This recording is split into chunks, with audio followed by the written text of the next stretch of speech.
আসসালামু আলাইকুম রহমতুল্লাহ।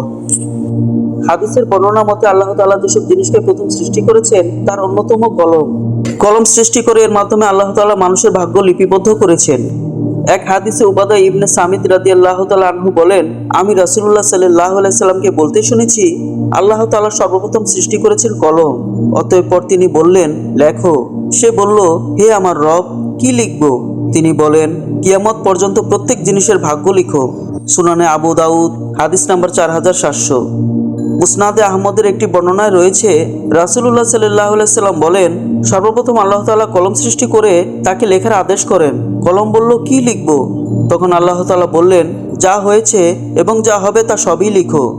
কলম আদেশ অনুযায়ী অনন্তকাল পর্যন্ত সম্ভাব্য সকল ঘটনা অবস্থা লিখে দিল।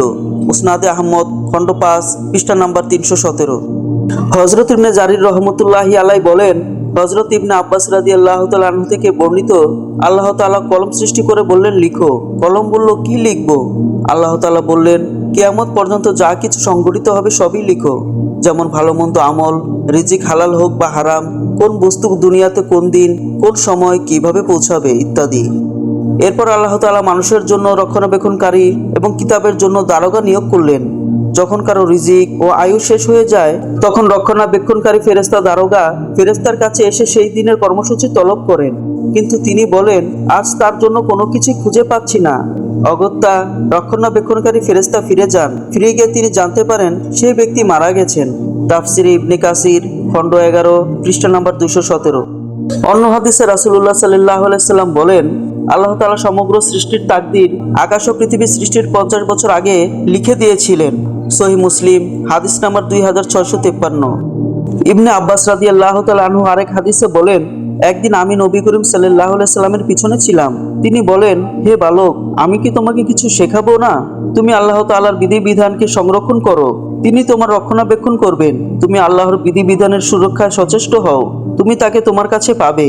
যখন প্রার্থনা করবে আল্লাহর কাছেই প্রার্থনা করবে, আর যখন সাহায্য চাইবে আল্লাহর কাছে সাহায্য চাইবে। জেনে রেখো, কোনো বিষয় তোমাদের উপকার্থে যদি গোটা মানবজাতি একত্রিত হয় তবে তারা তোমাদের কোনো উপকার করতে পারবে না। শুধু তাই হবে যা আল্লাহ তাআলা লিপিবদ্ধ করে রেখেছেন। এবং যদি তারা সবাই কোনো বিষয় তোমার ক্ষতি করার জন্য একত্রিত হয় তাহলে তারা তোমার কোনো ক্ষতি করতে পারবে না, তবে তাই করতে সক্ষম হবে যা আল্লাহ তাআলা তোমার বিপক্ষে লিপিবদ্ধ করেছেন। কলম উঠিয়ে নেওয়া হয়েছে, লিপিকা শুকিয়ে গেছে। তিরমিজির হাদিস 2516।